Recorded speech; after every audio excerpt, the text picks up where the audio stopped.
12 American soldiers wounded. Prince Sultan Air Base, Saudi Arabia. That was Friday. But here's what nobody told you.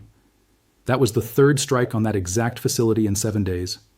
3 attacks, 1 week, more than 24 casualties at a single location. And Washington's response? Send 2,500 more Marines directly into the kill box. I'm Kane Shimatsuka, and what I'm about to show you isn't just military incompetence. It's a trillion-dollar trap disguised as a deployment, and the math proving it has been sitting in plain sight the entire time. Let me start with the number everyone's ignoring, not the troop count, not the casualty figures.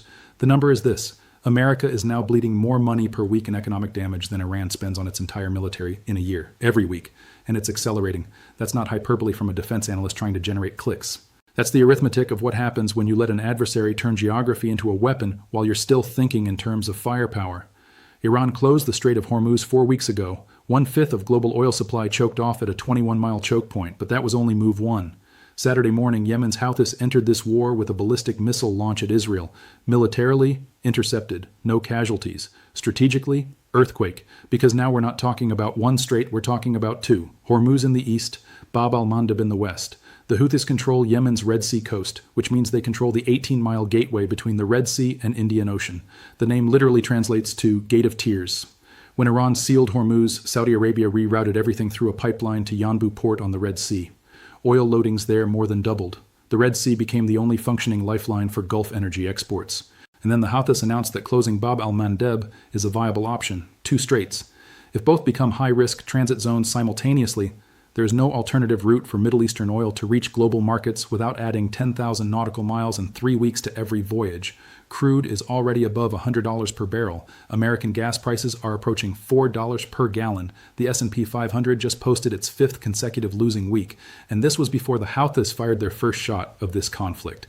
You see where this is going? Because I saw it coming 3 weeks ago when everyone else was focused on strike footage. Here's what makes this scenario different from every other Middle East crisis you've lived through.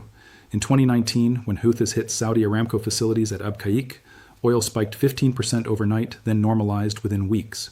Markets assumed temporary disruption. This time, there's no normalization timeline. There's no alternative infrastructure. The Saudis can pump oil through Yanbu pipeline at maximum capacity and still leave a 13.5 million barrel per day gap in global supply. That gap doesn't close with speeches or sanctions. It closes with one of 2 outcomes. Iran reopens Hormuz voluntarily, or someone forces it open militarily. Iran has already stated their terms. America has already rejected them, which leaves option 2. And option 2 requires exactly the kind of ground forces currently sailing toward the Gulf that Marco Rubio just promised would never be deployed.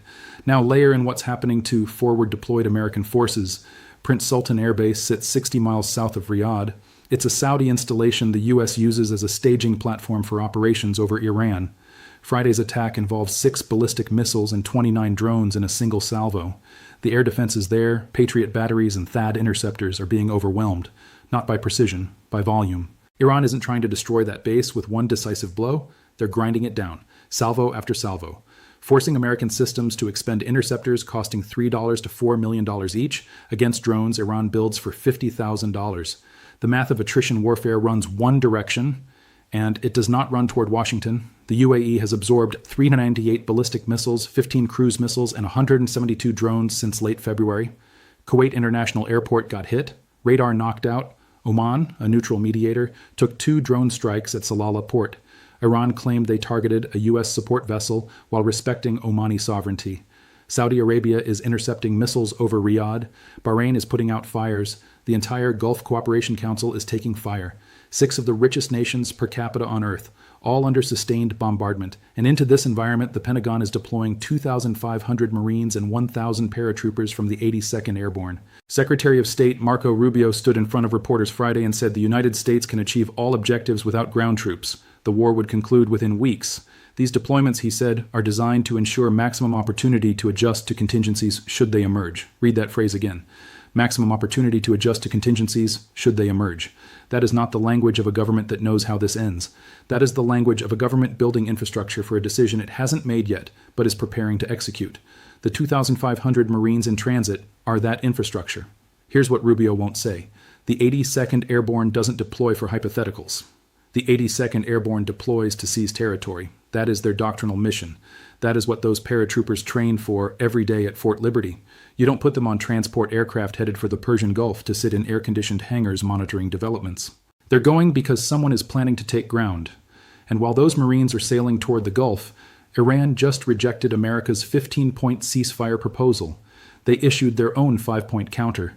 Their conditions? Complete end to hostilities, guarantees against future conflict, reparations for current damage, and Iranian control over the Strait of Hormuz, reparations, sovereign control over Hormuz. Those are not positions designed to reach a deal in 2 weeks. Those are positions designed to run out the clock while economic damage compounds daily. And it is compounding. The Hormuz crisis is not primarily a military problem. It is an economic weapon. And it is working. Every day that Strait stays restricted, oil prices climb. Every dollar oil climbs, American consumers pay more at the pump for groceries, for every product that moves by truck or ship. Congress is already pushing to suspend the federal gas tax because political pressure from approaching $4 gas is becoming unbearable. We haven't even hit summer driving season yet. The fertilizer disruption alone threatens global food security. Nearly 1/3 of global fertilizer trade transits Hormuz. The UN established a dedicated task force to manage humanitarian fallout from a single waterway closure. Crop prices are moving. Food insecurity is spreading to countries that have nothing to do with this war and couldn't find Iran on a map. Meanwhile, Iran's economy is being bombed into rubble. Over 93,000 civilian properties damaged. More than 1,900 Iranian civilians killed. Nuclear sites struck. Steel plants, power stations. Industrial infrastructure under sustained bombardment. But Iran's most effective weapon in this conflict is not a missile. It's a 21-mile stretch of water. Sending 2,500 Marines does not reopen that water. Aircraft carriers do not reopen it. F-22s do not reopen it. Nothing reopens that waterway except a negotiated agreement Iran has zero incentive to sign while bombing continues, or a ground invasion of the Iranian coastline that would make Iraq look like a training exercise. Trump stood at a Saudi investment conference in Miami Friday and called it the Strait of Trump. He laughed. The audience laughed. Gas is approaching $4 per gallon. 13 American service members are dead. The stock market just posted its 5th losing week. And the president is workshopping nicknames for the waterway bleeding his country's economy dry. Here's the trillion-dollar trap. The United States cannot win this war from the air alone. The air campaign has run for a month. Iran's most damaging capability, the Hormuz closure, remains completely untouched. The U.S. cannot reopen Hormuz without a ground operation Rubio just publicly ruled out. The U.S. cannot sustain a closed Hormuz indefinitely because domestic political cost of $5, $6, $7 gas will break any administration. And the U.S. cannot negotiate an end because the terms America offers are terms Iran already rejected, and the terms Iran demands are terms no American president can accept. Every option leads to escalation. Every escalation worsens economic damage. Every week of worsening damage increases political pressure to end the war on terms that look like failure. And 2,500 Marines on ships in the Persian Gulf do not change a single variable in that equation. They add cost, they add risk, they add targets for Iranian missiles already striking American bases 3 times per week. And they create logistical infrastructure for a ground operation the Secretary of State just promised the American public would never happen. When a government tells you something won't happen while simultaneously positioning forces required to make it happen, believe the positioning, not the words. The Marines are not the strategy. The Marines are the contingency for when the strategy fails. And every data point from the last 4 weeks says the same thing. Rising oil prices, falling markets, expanding theater, Houthi entry, failed negotiations, compounding casualties at bases that can't defend themselves fast enough. The strategy is already failing. The cost of that failure is measured not in billions but trillions, in evaporated market value, in energy costs crushing American households, in disrupted supply chains, in food insecurity spreading across 3 continents, in American service members being wounded at a Saudi airbase getting hit faster than it can be repaired. I've been analyzing conflict zones for over a decade. I've seen governments make catastrophic miscalculations before, but this is different. This is a war that cannot be won from the sea, cannot be sustained on land, and costs the American economy more every single day it continues. That is not a strategy. That is a trap. And 2,500 Marines are sailing directly into it right now. And here's the part that should terrify every strategic planner in Washington, but apparently doesn't. China is watching. Every Thayad interceptor expended over the UAE is one that cannot sit aboard a destroyer in the South China Sea. Every Patriot battery consumed defending Saudi airspace is one unavailable for the Taiwan scenario Beijing has been studying since 2020. The depletion happening in the Gulf right now is not just an Iran problem. It is a global deterrence problem. A Heritage Foundation report from January modeled what happens to U.S. interceptor stockpiles in sustained high-intensity conflict. Their assessment was blunt.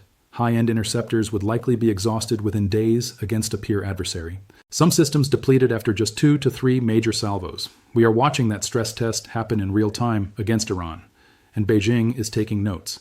There's a reason Iran chose this exact playbook. They studied every American conflict since Vietnam. They watched the U.S. pour $2 trillion into Iraq over 8 years for an outcome that collapsed within months of withdrawal. They watched Afghanistan. They understand something Washington keeps forgetting. America can win every tactical engagement and still lose strategically if the cost-benefit ratio breaks the wrong way. Iran's military budget is $15.5 billion annually. This war is costing America more than that every single week in economic damage alone. Iran doesn't need to win battles. They just need to keep the strait closed and let compound interest do the rest. That's not warfare. That's accounting. And the math has been running against Washington since day one.